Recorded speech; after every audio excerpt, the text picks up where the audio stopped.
ख्वाजा बरादरान की परवेज इलाही से 20 साल बाद मुलाकात। क्या चौधरी बरादरान नून लीग के साथ मिलकर किसी बड़ी सियासी तब्दीली का आगाज करने वाले हैं? दोनों पार्टियों के दरमियान कुर्बतें बढ़ने लगी, हुकूमत अपसेट। जानिए इस वीडियो में।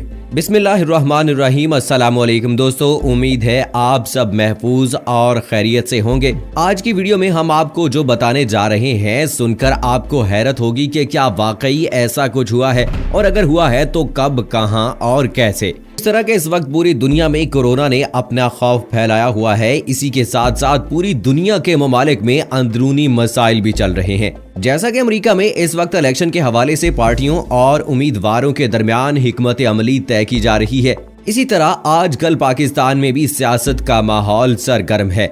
क्योंकि कोरोना के आने से पहले ही आटे का बहरान आ गया और इसके साथ फिर चीनी का बहरान, जिसकी वजह से हुकूमत पर अपोजिशन की जानिब से दबाव डाला गया कि इसके जिम्मेदारान को पकड़ा जाए और इनके नाम सामने लाए जाएं। और हुकूमत की जानिब से जब रिपोर्ट पब्लिक की गई तो जहां इस रिपोर्ट में हुक्मरान जमात के अहम रुकन जहांगीर तरीन का नाम था, इसी के साथ स्पीकर पंजाब असम्बली परवेज इलाही के बेटे मुनीस इलाही का नाम भी चीनी बहरान से फायदा हासिल करने वालों में सरे फहरिस्त था। और आज की ताज़ा तरीन खबरों के मुताबिक पाकिस्तान मुस्लिम लीग नून के रहनुमा ख्वाजा साद रफीक और उनके छोटे भाई ख्वाजा सलमान रफीक ने काफ लीग के रहनुमा और स्पीकर पंजाब असम्बली से मुलाकात की है।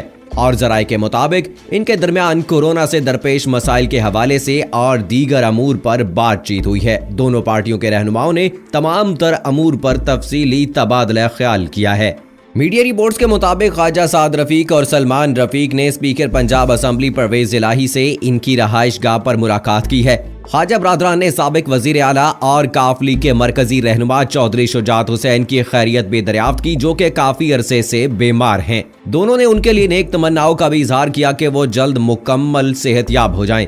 इसी मौका पर चौधरी परवेज इलाही ने नून लीग रहनुमाओं को कोरोना की वबा से बचाव और इसके तदारुक के लिए तमाम तर जमातों को इकट्ठा करके एक पेज पर लाने के लिए मुबारकबाद भी दी है। कोरोना के हवाले से बात करते हुए परवेज इलाही का कहना था कि कोरोना जैसी जानलेवा वबा से निमटने के लिए सियासत को पसे पोश्त रखकर हम सबको बाहसियत कौम मिलकर इसका हौसले, जुर्रत और यकजहती से मुकाबला करना है।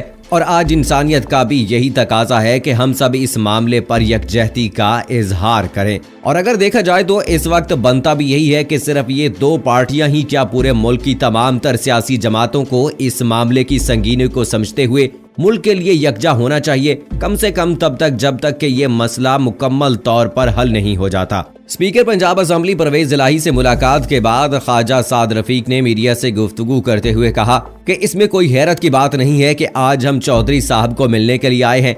हैरत तो तब होती है कि जब हम एक दूसरे को जानते ना हो और पहली बार मिले हों। हमारा और चौधरी साहब के खानदान का बहुत पुराना ताल्लुक है।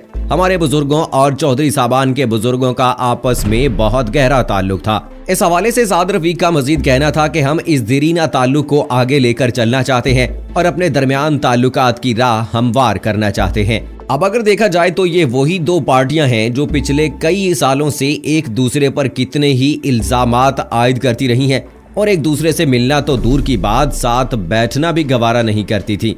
और आज एकदम से इन दोनों पार्टियों के सीनियर नुमाइंदे मुलाकात कर रहे हैं। क्या इन दोनों पार्टियों की मुलाकात किसी खास मकसद के तहत हुई है? इनके मिलने के पीछे क्या हिकमत अमली थी और ऐसा क्या हुआ कि जो लोग एक दूसरे की बात करना गवारा नहीं करते थे, आज फिर से इतने सालों के बाद मिल बैठे हैं? खैर, ये तो वो सवालात हैं जो आप समेत हर देखने वाले के जहन में होंगे।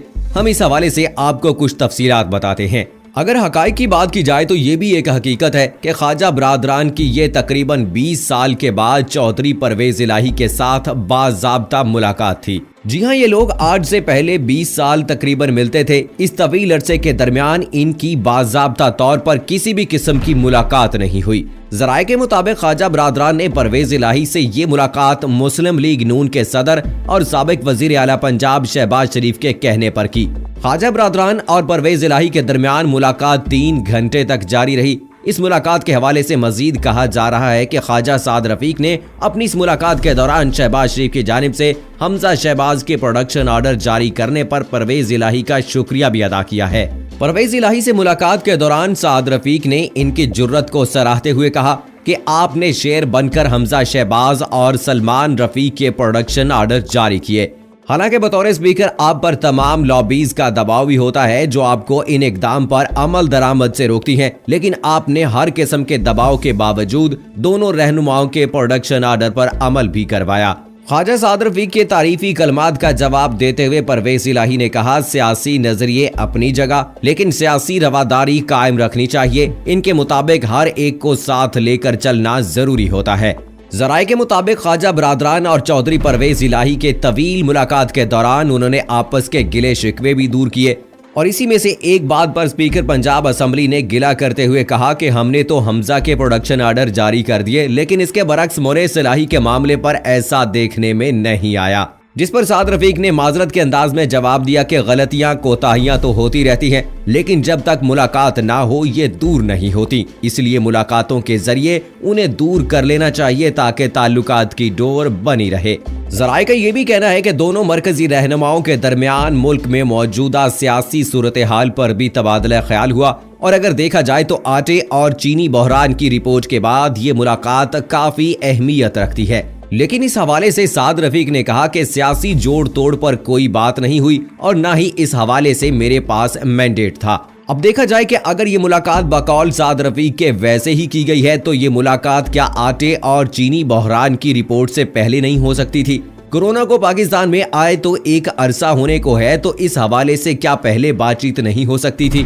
आखिर दोनों पार्टियों के तरफ से क्यों अब ही इस मौके का फायदा उठाया गया और मुलाकात की गई, जब दोनों पार्टियां इस बात से भी बखूबी खबरदार हैं कि मुल्क के सियासी हालात भी इस वक्त सरगर्म हैं और हुकूमत की अपनी लॉबी भी इस वक्त वसवसों का शिकार है। मुस्लिम लीग नून ने मौका पर चौका लगाते हुए इस बात का फायदा उठाया है कि इस वक्त ताज़ा आटे और चीनी बहरान की रिपोर्ट सामने आई है, जिसमें हुकूमती पार्टी के लोगों के नाम के साथ साथ हुकूमत के इत्तेहादियों का नाम भी शामिल है और इन इत्तेहादियों में सबसे ज्यादा फायदा उठाने वाले मोनेस इलाही हैं। नून लीग ने हुकूमत पर दबाव डालने के लिए काफ लीग के रहनुमा से बराह रास्त मुलाकात का फैसला किया ताकि हुकूमत, जो कि पहले ही बौखलाहट का शिकार है, इस मुलाकात से और तजस्सुस में आ जाए। अभी ये कहना तो कबल अज़ वक्त होगा कि इस मुलाकात के बाद आगे क्या होगा, लेकिन जिस अंदाज से दोनों पार्टियों के रहनुमाओं ने मुलाकात की है और एक दूसरे से तफसीलन बात की है, तो ऐसा मुमकिन भी है कि दोनों के दरमियान ये बात भी हुई हो कि शायद हुकूमत का तख्ता उलट दिया जाए और बैकडोर के जरिए हुकूमत के साथ छेड़छाड़ की जाए।